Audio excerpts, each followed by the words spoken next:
కూతురు కాంపిటీషన్కి తండ్రి జడ్జా. ఇంకా ఎలాంటి సాకులు నాకు ఎన్ని తగులుతాయేటో.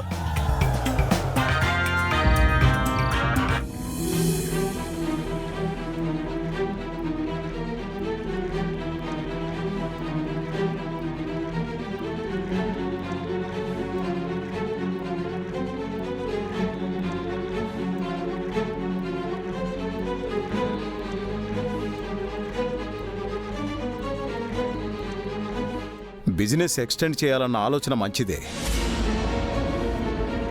కానీ దానికోసం ఇంత పెద్ద మొత్తంలో పెట్టుబడంటే ఆలోచిస్తున్నాను. మీకు ఎలాంటి టెన్షన్ అక్కర్లేదు మావయ్య గారు. మన ఇన్వెస్ట్మెంట్కి 2 times ఎక్కువ ప్రాఫిట్స్ వస్తాయి. I'm sure.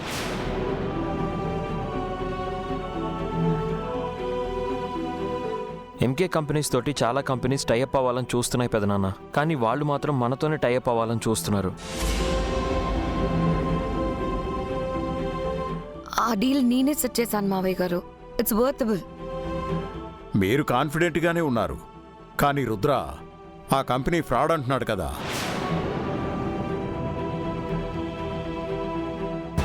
ఒకసారి మీరు కూడా ఆలోచించండి. మార్కెట్లో రైజ్ అవుతున్న కంపెనీస్ మీద ఇలాంటి రూమర్స్ రావడం మామూలే కదా మావయ్య గారు. అవన్నీ మనం కూడా నమ్మితే ఎలా?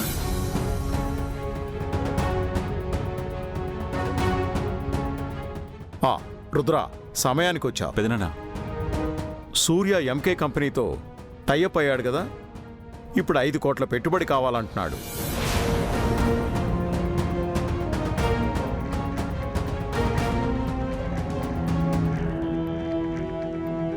నాకంతా కన్ఫ్యూజ్గా ఉంది. నువ్వు ఒకసారి సూర్యతో డీటెయిల్డ్గా మాట్లాడు. సూర్య, ఆ కంపెనీలో ఇన్వెస్ట్ చేస్తే ఫ్యూచర్లో ఇబ్బంది అవుతుందని చెప్పాను కదా. పెదనాన్న, నేను బిజినెస్ని ఇంప్రూవ్ చేసుకోవడానికి నేను ఇన్వెస్ట్మెంట్ కోసం మిమ్మల్ని డబ్బులు అడిగాను.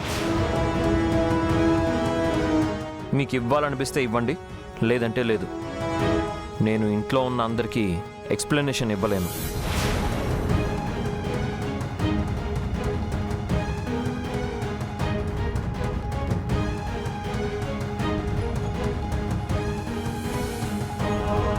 అలా అనకు సూర్య.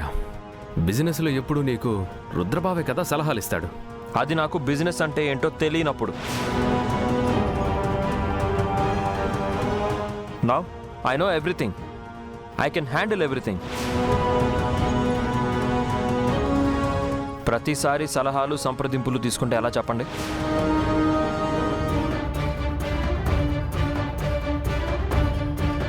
సూర్య, అన్నయ్య నీ మంచి కోసమే చెప్పారు. ఇలాంటి విషయాల్లో వెంటనే నిర్ణయం తీసుకోకూడదు. నిదానమే ప్రధానం. బాగా ఆలోచించి వీళ్ళందరితో డిస్కస్ చేశాక డెసిషన్ తీసుకోవచ్చులే. నిదానమే ప్రధానం అంటూ కూర్చుంటే మన వెనకాలొచ్చిన వాళ్ళు మనల్ని దాటి ముందుకెళ్ళిపోతారు మావయ్య గారు. ఇది చాలా మంచి అవకాశం. మమ్మల్ని నమ్మండి, సక్సెస్ చేసి చూపిస్తాం.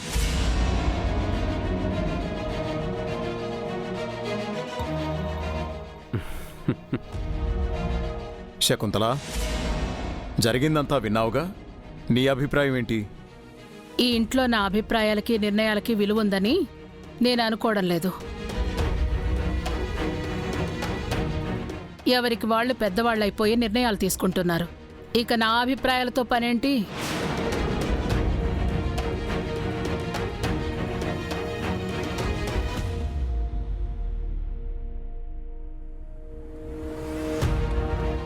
మీరెందుకంత ఆలోచిస్తున్నారో నాకు అర్థం కావట్లేదు మావయ్య గారు. మీరు పెట్టుబడి ఇచ్చినా మాకు రావాల్సిన వాటాలో నుంచే కదా ఇస్తారు.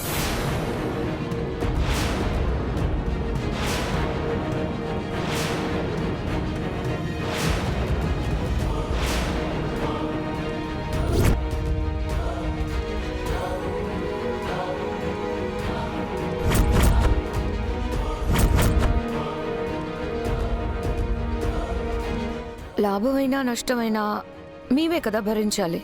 Ishika, what are you talking? వాటాలేంటి? బావగారితో మాట్లాడే పద్ధతి ఇదేనా? బిజినెస్ చేతికొచ్చేసరికి కళ్ళు నెత్తికెక్కాయా? ఇందుమతి, నువ్వుండు. సూర్య, మీరు అడిగిన డబ్బు రేపే ఏర్పాటు చేస్తాను.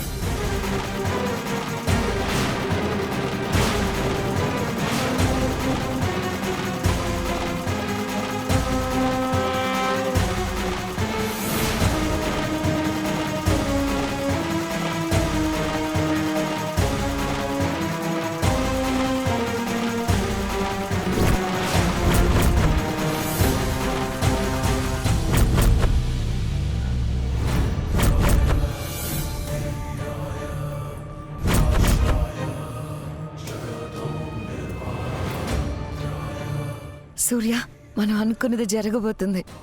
I'm so excited. కమ్.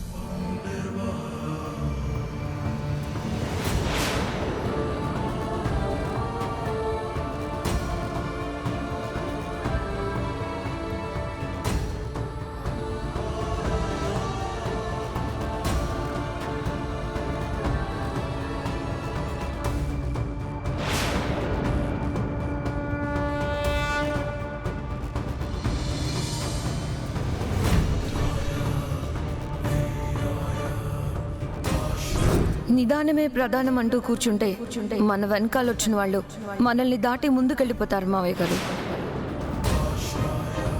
మీరు పెట్టుబడి ఇచ్చినా మాకు రావాల్సిన వాటాలో నుంచే కదా ఇస్తారు. లాభమైనా నష్టమైనా మేమే కదా భరించాలి. పెదనాన్న,